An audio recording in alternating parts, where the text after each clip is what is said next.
I'm Jon-Michial Carter, the CEO of ChartSpan, and these are my notes on innovation.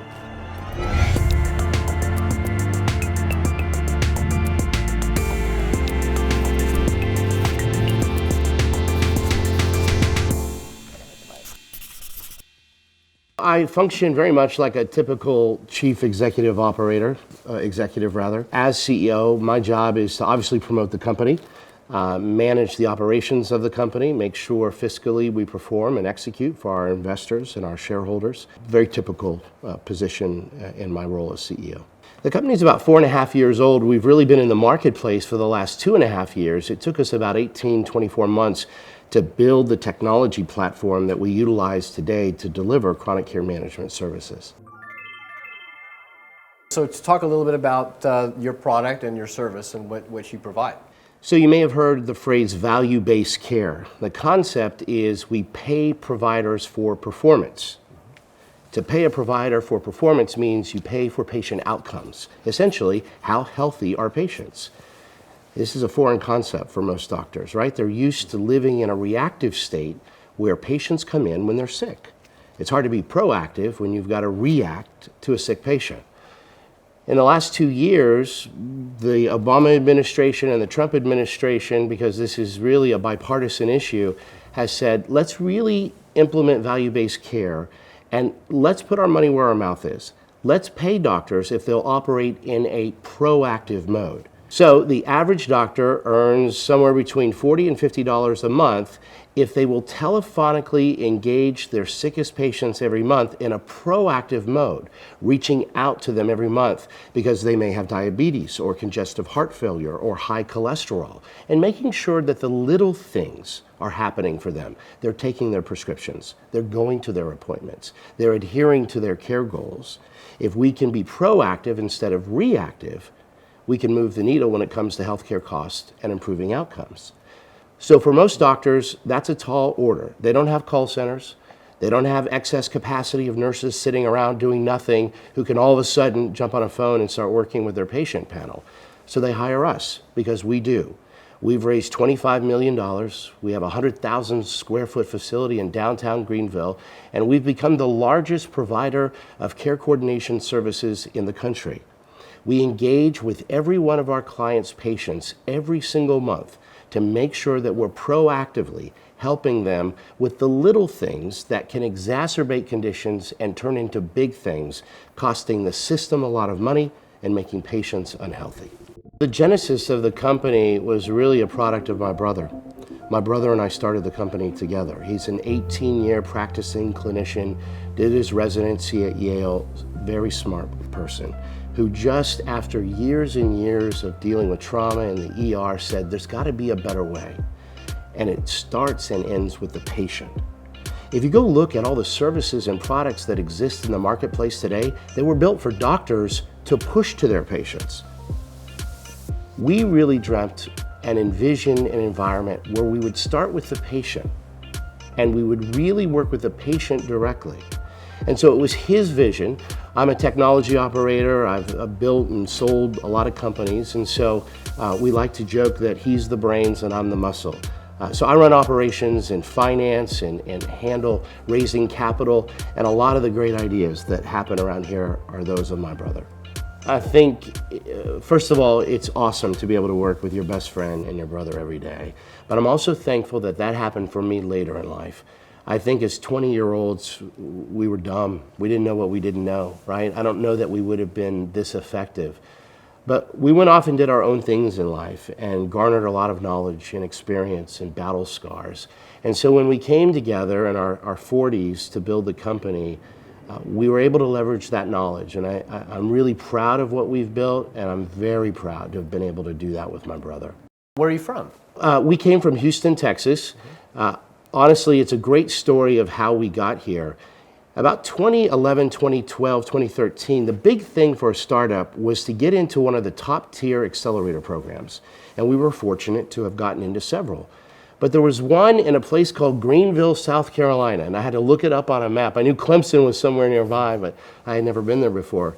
There was one in Greenville, South Carolina that was run by the Iron Yard in partnership with the Mayo Clinic. And most of the accelerator programs, frankly, made us feel like we were lucky to have been chosen as one of the top 10 startups in 2013, but not the Iron Yard and the Mayo Clinic. They made us feel like they were lucky, and it was a very different feel. Well, the truth is we had no intention to move to South Carolina. We came because we got into the accelerator program in Greenville, South Carolina, but we fell in love with this place. After 6 months, wives and children came to visit, and they fell in love with this place. And then something really interesting happened. When you do these accelerator programs, towards the end, you do a lot of these pitch contests, right? I call them beauty pageants, where you get on stage and you get 5 minutes and you pitch your company. Well, I was at one of these events, and it was a huge auditorium. It had about 600 people in it, about 60, 70 venture capitalists. And I got an email that night from the head of economic development for the county, the chamber, the assistant city manager, a couple of other people, and they said, meet us in our offices tomorrow. And I did. When I showed up, they said, what would it take to get ChartSpan to stay here in South Carolina and not move to Texas? Now I'm from Houston, Texas, the 4th largest city in the country. Nobody gives a damn in Houston, Texas about 2 guys in a garage, but they did in South Carolina. And they told us that day they thought we'd be big. And I reminded them that we were just 2 guys in a garage. But today we've become the largest care coordination company in the US. We're one of the largest employers in the Greenville downtown area, something we're very proud of. And a love affair has developed between us and the city of Greenville, the county of Greenville, and especially the state of Greenville, because the Department of Commerce has helped us greatly. Former Governor Nikki Haley helped get us $5 million in tax incentives that also influenced us to stay. So we're proud to be hiring hundreds of new people that will be employed here in Greenville and South Carolina.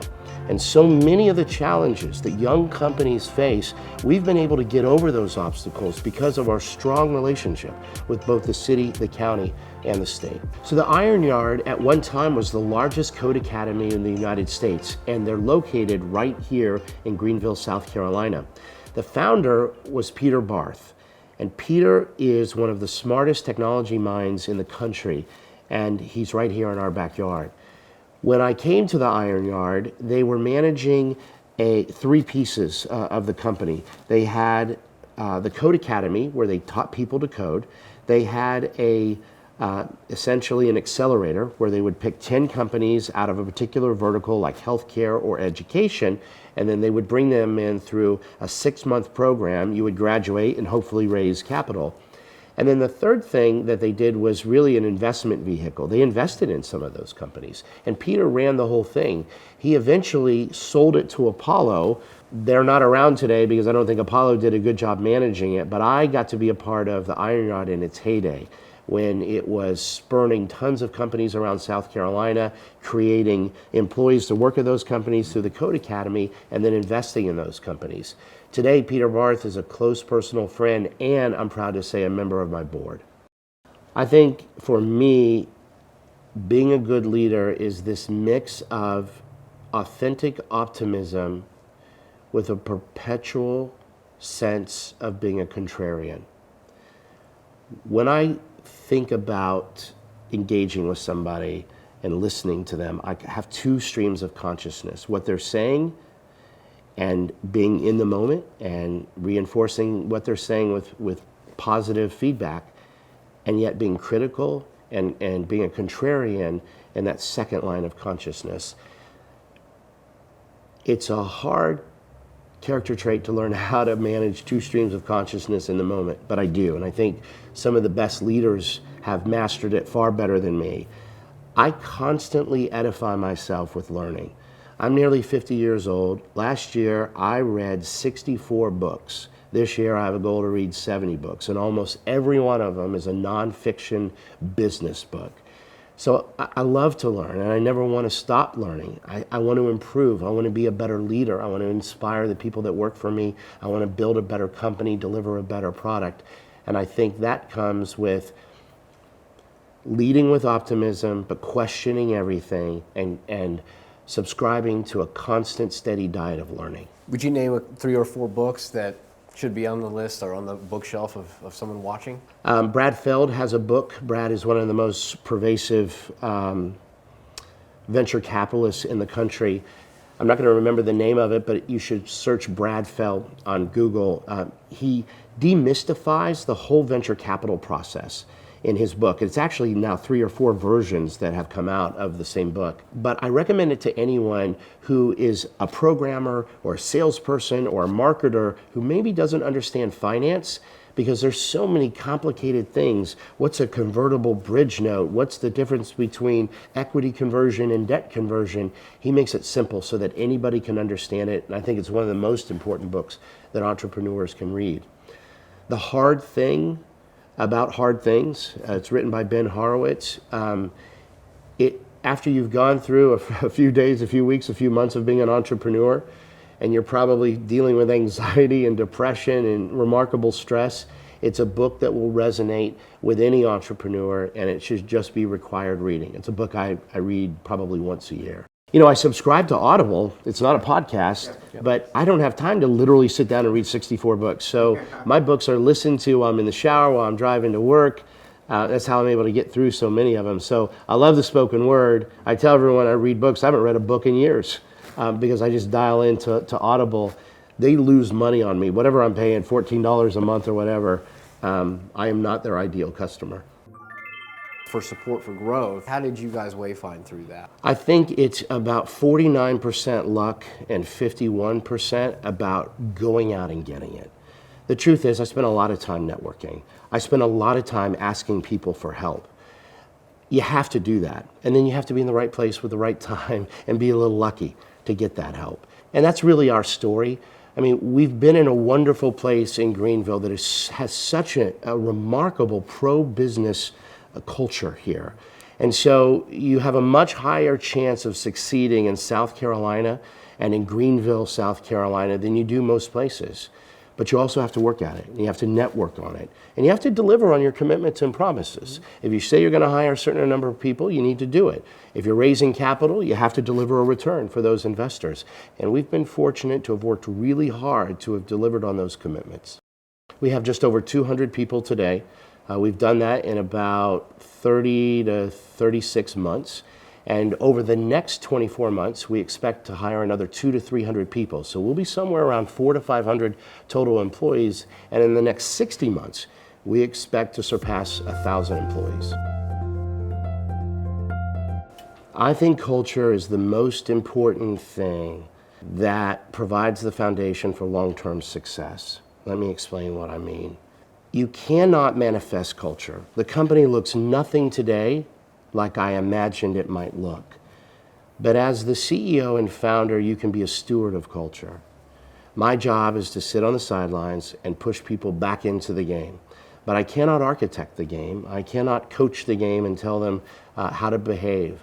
The culture is amazing here because we hire people who are diverse, who don't look or act like us, or at least me. And I'm very proud of that.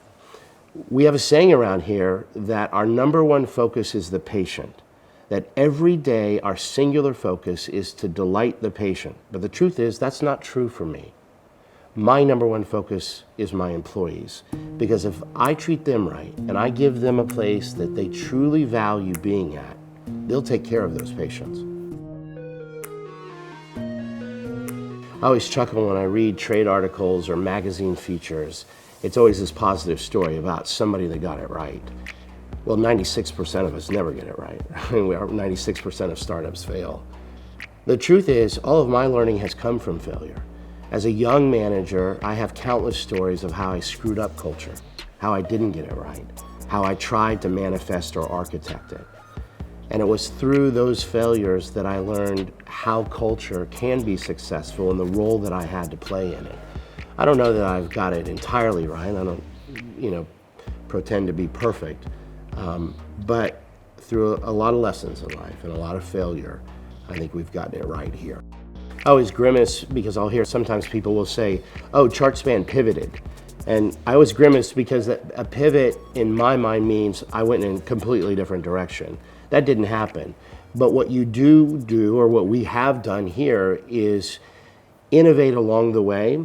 We started at a time that there was no such thing as a chronic care management program. Medicare and the private payers weren't reimbursing for such a program. What we started with was building technology that would empower patients and drive patient engagement. We were able to leverage those products for compliance reasons. It gets complicated and it's not that interesting actually unless you're running a hospital or a clinic. The important thing is we were building tools for patients. And because we had made that commitment to building a platform of patient engagement, when chronic care management came around in the form of value-based care, we were perfectly poised to execute upon that. That's why I say it's 51% about hard work and 49% about luck. We got very fortunate at a time where the government began to say, we need to pay doctors for performance, so let's implement value-based care initiatives, and one of them will be chronic care management.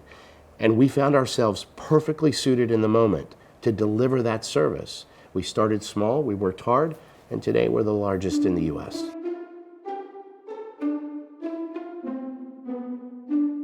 When we built the original patient engagement platform, we knew we would innovate. We knew change was coming fast and furious. We didn't know what form it would be in. We didn't even know who the president and the administration would be to drive those changes. But we knew for sure that that big ship of value-based care was sailing, and it was going in one direction. We've watched and changed over the years and had to conform to new regulations, but we've always been a patient engagement company, but we've had to change to accommodate the way that value-based care is being implemented. And by the way, it's still changing. Every year, Medicare and Medicaid hits reset on something, right, that dramatically impacts us. But I love that. There is never a boring day here. And innovation is a staple of our culture. It's in our soul. We celebrate failure. Every quarter, we all get together, grab a beer, and we have a failure celebration where we all talk about our biggest screw-ups. And again, that's part of our culture, purposely, and it's something that I'm proud of. So the way our business model works simply is I go out, I compel a practice, a health system, or doctor to use us as their care coordination team. All of the patients for that doctor are eligible to enroll in our program. So if one of your doctors or your clinic or your health system isn't one of our customers, you cannot sign up. Our customer is the doctor, the provider. But the truth is, not really. The real customer is the patient. I can get a signed contract tomorrow from somebody who has 5,000 patients. We don't even acknowledge it. We don't even celebrate it around here. Because at the end of the day, if those 5,000 patients don't agree to be in the program, what's it worth? I don't really have a customer, right? When we get a new customer and we get a contract, the real work begins. We go in and identify all the eligible patients. The marketing team warms them up. The enrollment team calls them and compels them to be in the program. 70% of them, of the patients, have a copay. Just like any other encounter you have with your doctor, you have a copay. You have a copay to be in this program. You want a litmus test of quality? Tell them they have to pay to be in the program every month. We have to obsess over the value that we deliver to patients every month because ultimately the patient is the customer. And if they're not happy, just like a gym membership, they'll unenroll and go somewhere else. When we built the company, we kind of had three distinct periods where we were building patient products. And we kind of thought we could long-term leverage millions and millions of patients on the platform and we can monetize in different ways. Well, the truth is that takes hundreds of millions of dollars to do. And in that case, we were a bit naive. But because we had built that platform, we began to leverage it for compliance products under value-based care. That was good, but it didn't have a lot of revenue attached to it. Then chronic care management came, and that's really that third silo for us, where we had built a patient engagement platform, we understood compliance, and now we could take that and we could deliver it with care coordination. Back in the day when we were selling compliance, which was for about 6 months, that was $99 per doctor per month.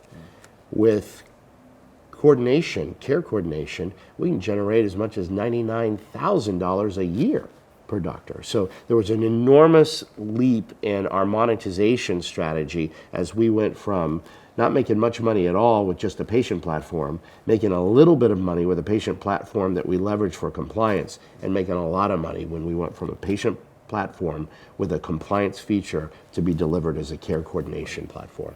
We knew for sure that ultimately, if we built a good patient platform, that we would likely generate real revenue from the payers, because patients don't want to pay for it. They want it.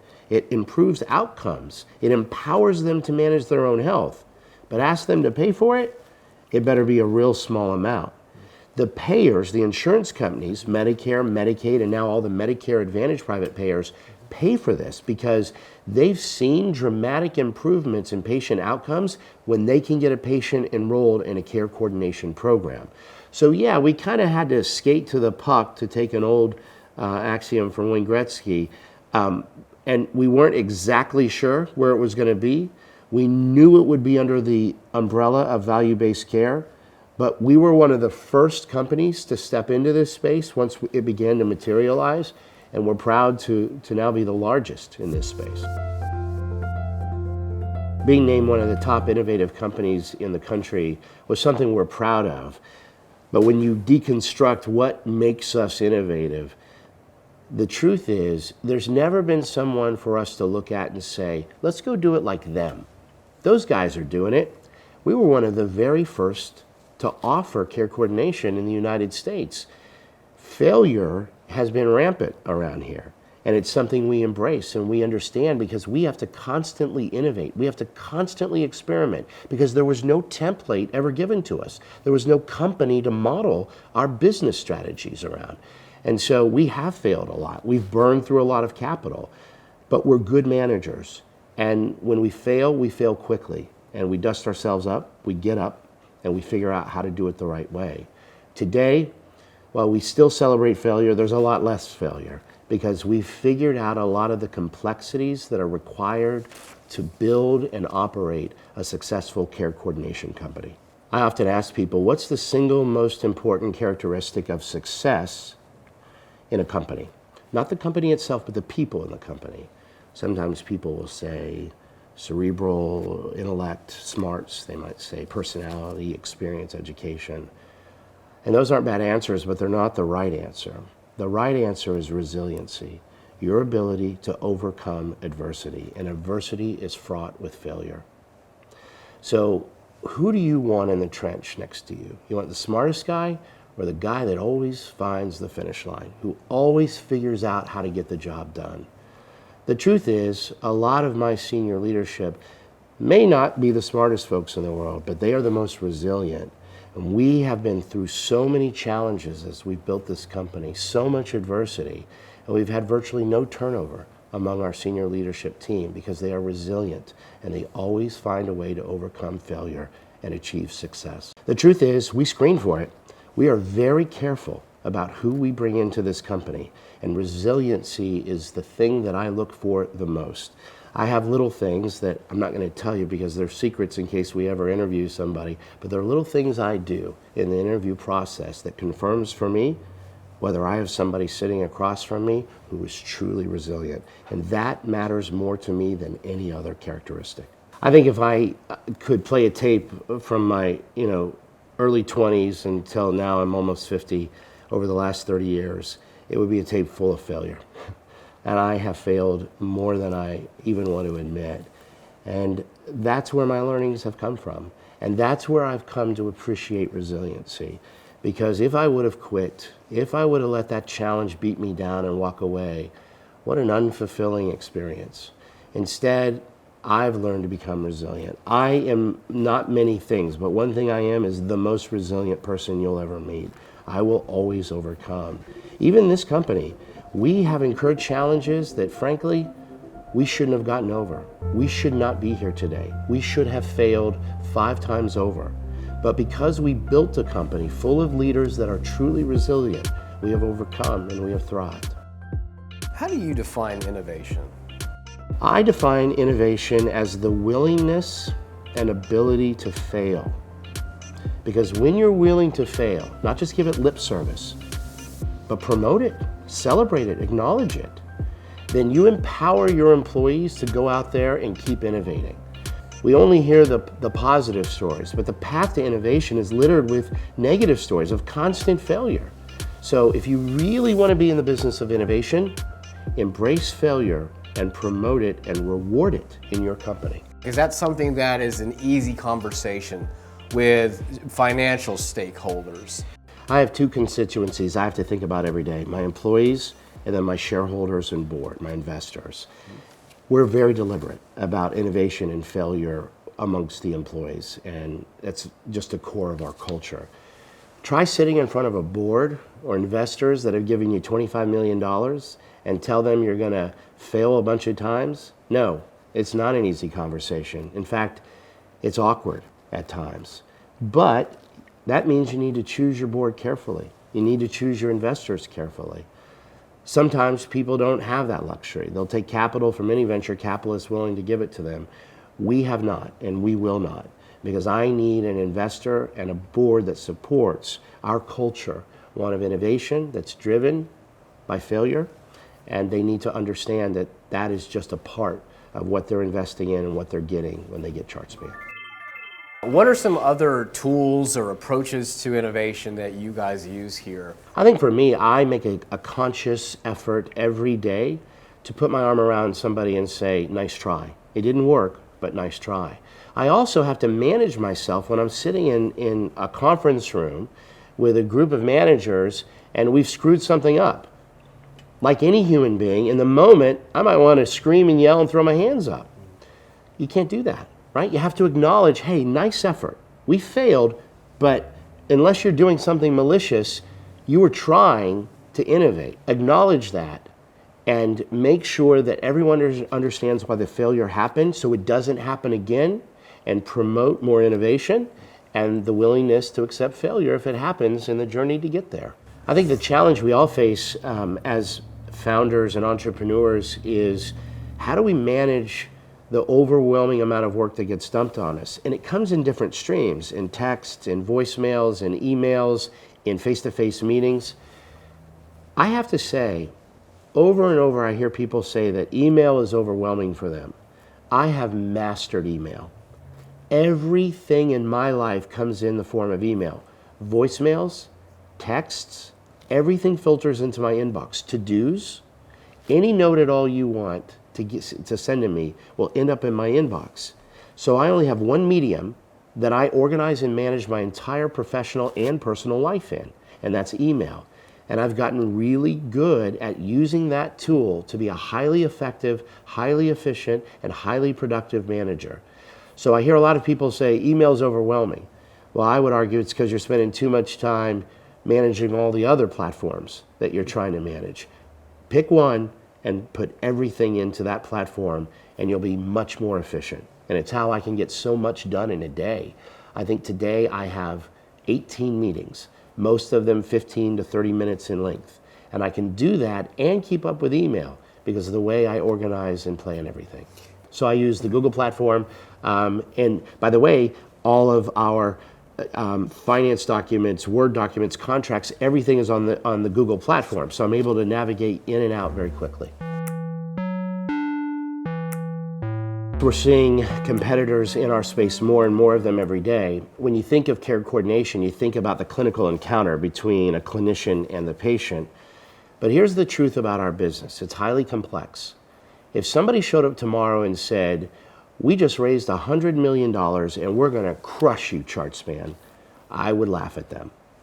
Because money will not solve what I know is required to build a successful care coordination company. You would have to hire most of my leadership team away and all of their learning and all of the innovation that we've achieved and the failure that came with it in order to compete with us. The reason that we're not just the biggest but the best in this space is because we've solved that complexity riddle. We know how to run a successful program. Any Tom, Dick, and Harry with a nurse and a spreadsheet who thinks he can go out and run a care coordination company will fail. And I'm happy to watch them fail because I'm competitive.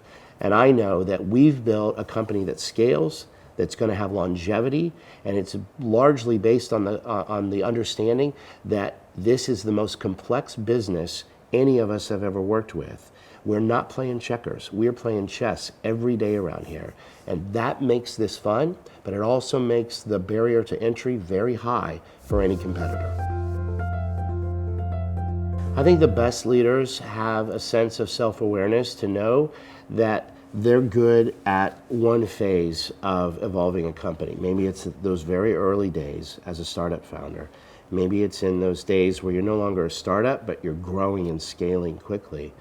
Maybe you're a big company manager when you level out and you have not such big growth, you just have a big machine to manage. And yes, every day I think about what's my role? When will I exhaust my usefulness? And I try to operate with a level of self-awareness to be able to tap myself on the shoulder and say it's time to remove yourself. Maybe in a different role, maybe from the company itself. I'm not sure I'm the best person, or at least I'm not neutral to assess myself, but I listen carefully to my board. I listen carefully to the senior managers in the company. And we're going through a transition now where I'm not the best operator, so I kind of wore this CEO, COO hat, and we've matured to a point where it's time to bring in a bigger operator who knows how to manage a bigger company, and we've just done that. And now we're going through that transition. So I can spend more time as a CEO, which I am pretty good at, which is selling the company, promoting the company, working with investors, raising capital, managing a board. So yeah, I'm constantly thinking about where am I most effective and when will I stop being effective in that role, and will I be aware enough in the moment to pull myself out. I'm Jon-Michial, and those were my notes on innovation.